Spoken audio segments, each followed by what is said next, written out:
지난 월요일에 지인 목사님들과 함께 영하 몰출산 천왕봉을 등반했습니다. 목사님 사모님이 김밥을 준비해 줘서 구름다리 앞에서 나누어 먹었는데요. 그때 우리만 먹은 게 아니라 그 근처에 함께 계시는 분들에게도 김밥을 나누어 주었습니다. 김밥을 받으신 한 분이 우리 일행의 목사님이라는 것을 알고 자신은 집사라고 하면서 자신을 소개하는 것이었습니다. 미국 LA에서 30년 이상을 살다가 1년 전에 한국에 왔다고 합니다. 그분과 함께 천왕봉을 오르고 내리면서 대화를 하게 되었는데요. 그 집사님은 미국에 있을 때 영화 산업에 근무하셨다고 했습니다. 영화 배우, 의상, 커스텀을 담당했는데 미션 임팔서블 시리즈의 톰 크루즈 의상도 자신이 담당했다고 합니다. 최근에 개봉한 그 슈퍼맨 의상도 자신이 담당했다라는 이야기를 하셨는데요. 그러면서 영화 이야기를 자연스럽게 하게 되었습니다. 영화에 대해서 많은 이야기가 서로 오가면서 그분이 나에게 하신 이야기가 있습니다. 목사님, 영화에 대해서 상당히 해박하시네요. 사실 그런 게 있습니다. 어렸을 때부터 영화를 좋아했고 또 신학을 하면서 기독교 문화, 영화의 세계관에 대한 관심을 많이 가지고 공부를 했습니다. 그리고 내려오면서 그분이 어떻게 건강 관리를 하시는지를 이야기했습니다. 평소에 스쿼트를 일어날 때마다 하고요, 체력 관리를 하신다, 이런 이야기를 하는 겁니다. 나도 운동을 자주 하는 편이고, 그리고 지난주에 무한 마라톤에서 10km를 참가를 했고요. 건강을 주제로 이야기를 하니까 처음 만났는데 이야기가 잘 통하는 겁니다. 이제 하산하는 길에 그분이 우리 목사님 일행에게 꼭 당부하는 게 있었는데요. 여수에 오시면 식사로 섬기겠다고 하는 겁니다. 그냥 빈말이 아니라 진심이 느껴져서 언제 목사님들이 여수에 가는 길에 전화 한번 드리자, 이런 이야기를 함께 나누었습니다. 처음 만났는데 많은 대화를 나누고 친밀한 경험을 했는데요. 사실 많은 사람을 만나는데 짧은 시간에 이렇게 친밀한 경험을 한다는 게 쉽지는 않습니다. 왜 이 짧은 만남에서 친밀한 경험을 했을까? 문득 이런 질문을 해보았고, 여기에서 내린 답이 서로 마음이 잘 맞았다는 겁니다. 그분은 집사님이고 우리 일행은 목사님이니까 신앙 공동체 안에서 마음이 통하는 겁니다. 그분은 영화 산업에 근무를 했고 저도 실은 THM에서 기독교와 문화에 대한 공부를 했습니다. 그러니까 영화에 대한, 문화에 대한 이야기가 서로 잘 통하는 겁니다. 저도 나이를 먹고 건강관리를 해야 되겠다. 그래서 러닝을 하고 있습니다. 그러다 보니까 그분과 건강에 대한 이야기가 잘 통하는 겁니다. 마음이 맞으니까 대화가 즐겁고 관계도 깊어지는데요. 사람은 마음이 맞는 사람을 만날 때 행복하고 즐거워집니다. 하나님은 다윗을 마음에 합한 사람이라고 하는데요. 마음에 서로 맞는다는 겁니다. 하나님은 왜 다윗을 마음에 맞는 사람이라고 하시는가? 그 질문을 가지고 함께 말씀을 나누려고 합니다. 다윗이 하나님과 마음이 잘 통할 때 받은 선물이 있습니다. 그는 하나님을 만날 기회라는 선물을 받습니다. 우리 인생에서 많은 선물이 있는데요. 기회라는 선물이 굉장히 큰 겁니다. 기회가 없을 때 우리의 삶은 어려워지지만 기회가 주어질 때 힘을 내고 새로운 삶을 회복해 갑니다. 그래서 우리 인생에는 기회가 필요한데요. 가장 귀한 기회가 무엇일까? 다윗은 시편 32편에서 고백합니다. 모든 경건한 자는 주를 만날 기회를 얻어서 주께 기도할지라. 홍수가 범람할지라도 그에게 미치지 못하리이다. 홍수가 범람한다. 이 말은 내 삶에 역경이 찾아오는 걸 말합니다. 홍수가 나에게 미치지 못한다는 건 고난과 역경을 이겨간다는 겁니다.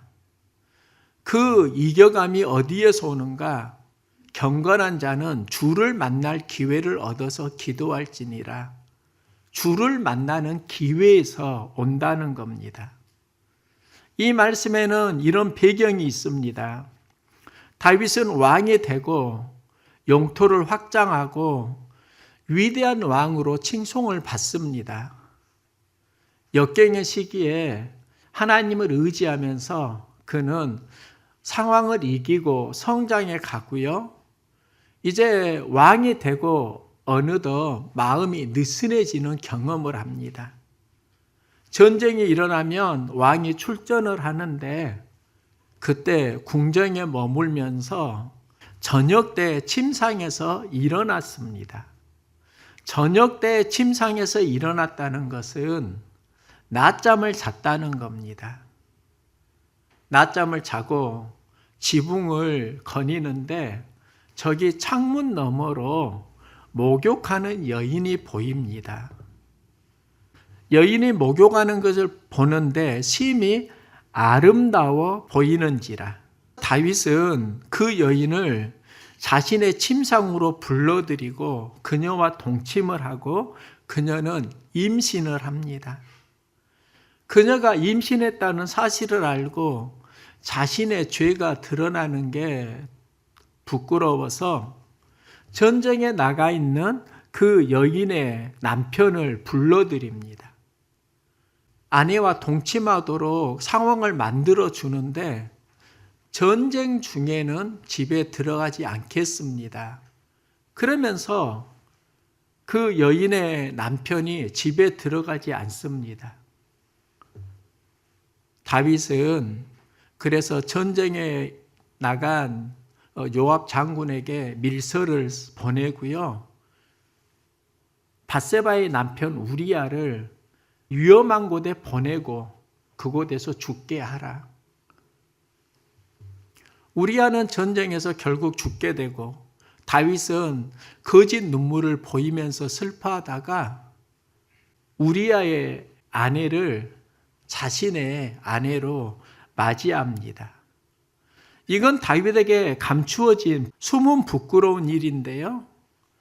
다윗이 그렇게 1년 정도 지내는데 자신의 마음을 그는 이렇게 고백합니다.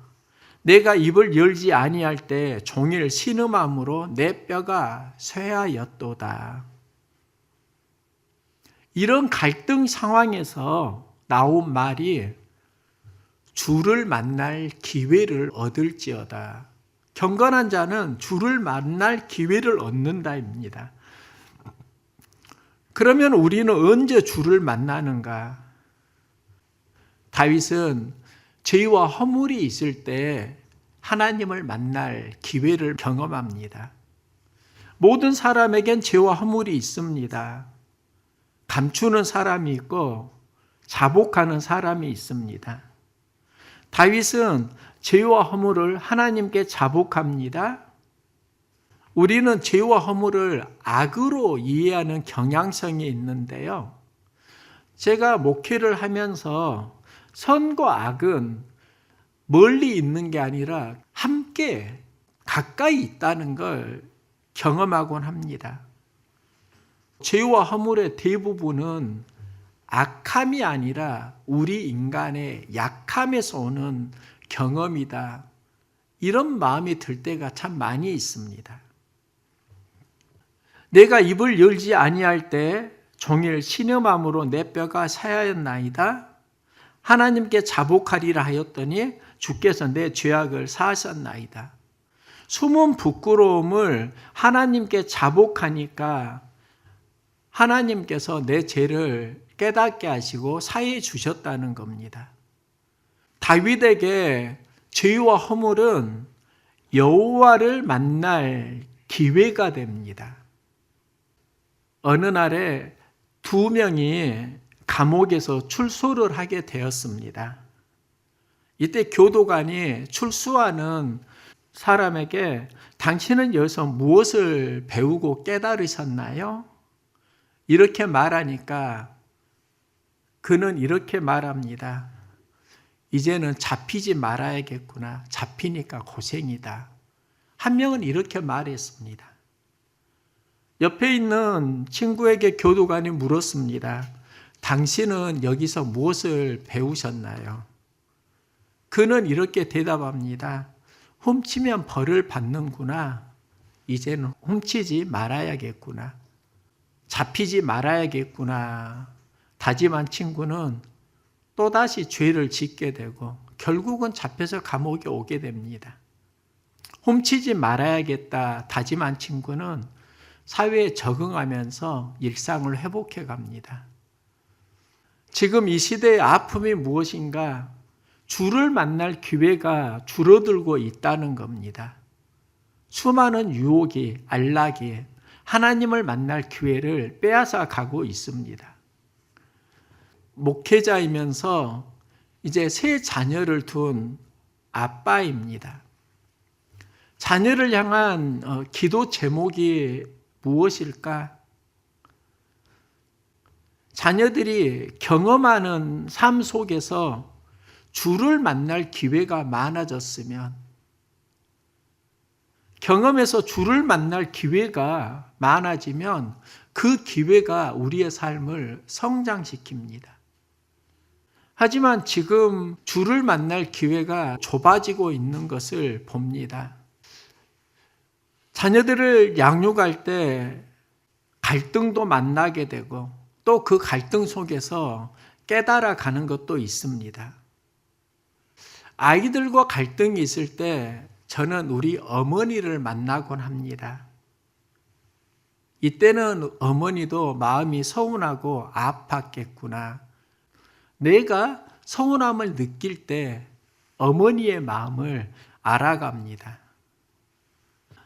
우리의 삶은 궁극적으로 하나님을 만나면 달라집니다. 자녀들을 양육하는데 아이가 특별하다 하는 사건을 만날 때가 솔직히 있습니다. 올해 딸이 중학교를 졸업했는데 졸업할 때 가니까요. 성적 최우수상을 받고 구청장 상을 받더라고요. 운동을 잘한다는 건 알았습니다. 학교 대표로 나가서 금메달을 딸이 많이 땄습니다. 그런데 학교에 다닐 때 성적은 공부는 잘한다는 건 알았는데 성적이 반에서 몇 등이나 하는지는 몰랐습니다. 그런데 졸업식 때 학년 1등이라는 말을 듣고 제가 했던 질문이 있습니다. 어디에서 이렇게 특별해졌지? 그리고 두 가지가 생각났습니다. 하나는 초등학교 때 그가 간 하가다 수련회입니다. 말씀을 암송하는 수련회인데요. 그 뒤에 말씀 노트를 만들고 말씀을 계속 암송하더라고요. 엄마 아빠가 갈등이 있을 때 딸이 말씀을 적어서 편지를 써주기도 했습니다. 그때는 몰랐는데 성장기에 말씀이 들어가니까 그 말씀이 삶을 인도하고 그것이 상당히 큰 성장점이라는 걸 알게 되었습니다. 말씀을 통해서 하나님 만날 기회를 딸은 경험한 겁니다. 그리고 또 하나가 있는데요. 딸이 어릴 때 성장 노트를 본 적이 있습니다. 성찰 일기, 감사 일기, 실천 일기. 하루에 한 것과 하지 않는 것을 점검하고요. 일기를 쓰는 겁니다. 그런 성장 노트가 무엇을 말하는가? 일상 속에서 하나님을 만날 기회를 준 건 아닐까?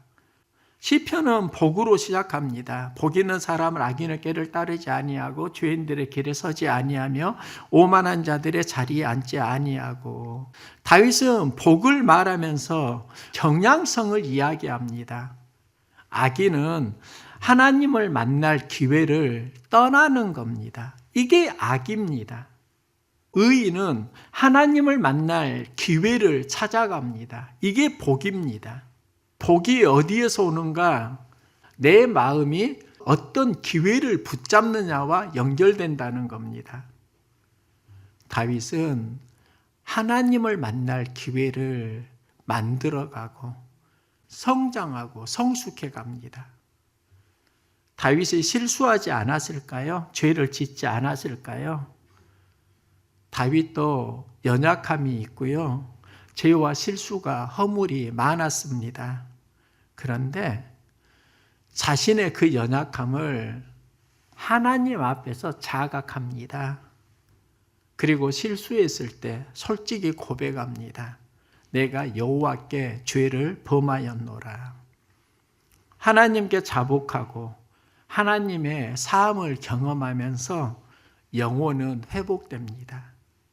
바울은 이런 다윗을 마음에 합한 사람이라고 말합니다.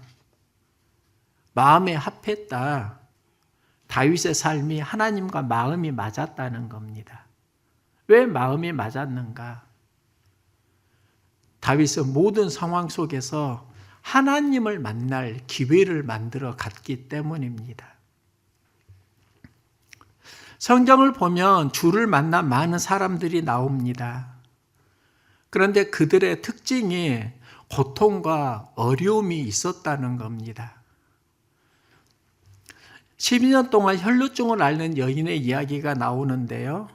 많은 의사에게 괴로움을 받았고 가진 것은 다 허비하였고 병은 낫지 못하고 도리어 더 병이 중화해졌더라. 모든 경제적 기반, 건강 다 잃어버렸고 사람들은 아픈 그녀를 떠났고 그러면서 외로움을 느낍니다. 이때 예수에 대한 소문을 듣게 되고 예수님을 만날 기회를 만들어 갑니다. 이게 믿음입니다. 그녀가 어떻게 예수님을 만날 기회를 만들어 갔을까? 그녀 삶의 아픔과 고통이 있었다는 겁니다. 수로보니게 여인의 이야기도 그렇습니다. 이방인으로 살아가는 삶이 만만치 않습니다. 딸은 더러운 귀신이 들렸습니다. 그 당시에 유대 사회에서는 이방인을 개 취급했습니다. 그녀가 예수에 대한 소문을 듣고 예수님을 만나러 갑니다. 왜 그녀가 예수님을 만나러 갔을까? 그녀 안에 아픔과 고통이 있었다는 겁니다. 아픔과 고통이 주를 만날 기회가 되었습니다. 사람마다 갈등을 해결하는 방법은 다릅니다. 어떤 이는 스트레스를 받을 때 먹는 것으로 풀려고 합니다. 또 많은 이들은 술과 담배를 먹고 싶어서 피고 싶어서 하는 게 아니라 갈등이 생기고 힘드니까 그 순간을 잊으려고 경험하곤 합니다. 또 어떤 이들은 사람들과 만나 수다를 떨면서 풀기도 하고요. 여행을 다니면서 힐링을 하기도 합니다. 그리고 운동을 하면서 스트레스를 완화시키기도 합니다. 사람마다 스트레스를 다루는 상황이 있는데 다윗은 어떻게 자기 안에 있는 고통과 갈등의 문제를 풀어가는가? 그때가 주를 만날 기회였다는 겁니다. 교회 개척을 하고 제가 부목사 때보다는 많이 성장한 게 있다고 봅니다. 부목사 때는 시스템이 다 갖추어져 있었습니다. 그런데 교회 개척을 하고 완전히 달라졌습니다. 상황 속에서 감당하려고 할 때 연약함으로 신음할 때가 많이 있었습니다. 그런데 생각해 보니까 그때가 내가 주를 깊이 만났던 때였습니다. 주를 만날 기회를 나에게 주었습니다. 지난주 교회 차량 브로시가 낡아서 인터넷으로 주문을 했습니다. 동영상을 보니까 나도 할 수 있을 것 같았습니다. 제가 갈아 끼려고 하는데요, 안 되는 겁니다. 예를 쓰다가 브러쉬를 돌리는 걸 암이라고 그러는데 그 암을 부러뜨렸습니다. 브러쉬는 별거 아닌데 암은 꽤 귀중한 겁니다. 배보다 배꼽이 더 커지게 생겼습니다. 결국은 해결하지 못하고 인터넷으로 브러쉬 암을 주문을 하고요. 이제 카센터에 가서 고쳐야 되겠구나. 이런 마음을 하고 있었습니다. 그런데 지난 수요 기도회 때 봉준호 집사님이 기아 유니폼을 입고 예배를 드리러 오셨습니다. 집사님이 기아 자동차에서 근무하십니다. 그 과정에 지난주에 있었던 이야기를 하게 되었습니다. 제가 브러쉬를 갈려고 하다가 암을 부러뜨리고 갈지도 못하고 멘탈이 나가는 경험을 했다 하니까요. 집사님이 목사님 한번 보시게요 그러더라고요. 그리고 집사님은 브러쉬를 쉽게 가는 겁니다. 목사님 여긴 이렇게 하면 돼요. 그리고 부러진 암은 여기를 돌려서 풀고 이렇게 끼우면 된다고 가르쳐 주시는데요. 설명을 들으니까 저도 할 수 있을 것 같았습니다. 그때 떠오른 생각이 있습니다. 차량 문제는 차량 전문가를 만나면 쉽게 해결되는구나. 봉준호 집사님은 차에 대해서는 저보다 전문가입니다. 우리 인생에 수많은 전문가가 있더라고요. 우리 인생의 최고의 전문가는 하나님입니다. 하나님은 사람을 창조하셨습니다. 설계하셨습니다. 그리고 하나님께서는 우리를 사랑하십니다. 기술이 있고 마음이 있는 분이 우리 하나님이라는 겁니다. 그래서 다윗은 인생의 홍수가 몰려올 때 경건한 자는 주를 만날 기회를 얻으라고 말합니다. 우리가 추구하는 경건이 무엇인가? 모든 상황 속에서 주를 만날 기회를 만들어가는 믿음입니다. 다윗은 고난의 시간에 주를 만나면서 자신이 체험한 것을 이렇게 고백하는데요. 주는 나의 은신처이시니 환난에서 나를 보호하시고, 주는 나의 은신처라고 합니다. 내가 어려움을 만날 때 숨을 수 있는 곳, 피할 수 있는 안전한 공간이라는 의미입니다. 우리는 어려움을 만날 때 자신만이 가지고 있는 어떤 은신처가 있습니다. 어떤 이는 돈일 수 있고, 또 어떤 이는 권력일 수도 있고, 어떤 이는 사람과의 관계일 수도 있습니다. 다윗은 하나님 안에서 마음의 피난처를 만납니다. 환난에서 나를 보호하신다. 외적인 위기뿐만 아니라 내 마음의 위기에서도 하나님이 나를 보호해 주셨다는 겁니다. 하나님은 나를 넘어뜨리려는 세상의 공적뿐 아니라 내 안에 있는 두려움에서도 나를 지켜주셨다. 다윗이 이 고백을 어디에서 하는가? 하나님을 만날 기회를 얻기 위해서 기도하면서 했던 경험입니다. 다윗의 고백이 우리의 고백이고 체험이 되기를 소망합니다. 오늘 아침에 교회 카톡에 동영상이 하나 올라왔습니다. 그 동영상을 보니까요, 엘리베이터에 한 아이가 갇혔습니다. 아이가 발을 동동 구리다가 엘리베이터 안에서 무릎을 꿇고 기도를 시작합니다. 어린 꼬마인데요. 주님 문을 열어주세요. 조금 무섭지만 주님이 나와 함께 계신 줄을 알아요. 아멘.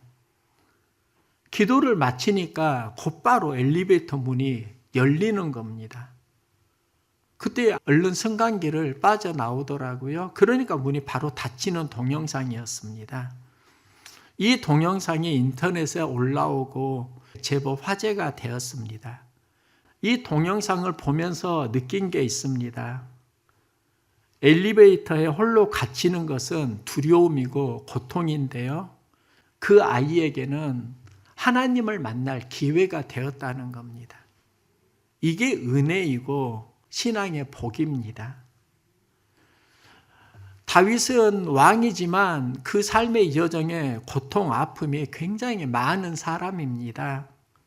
또 죄와 허물도 많은 연약한 사람입니다.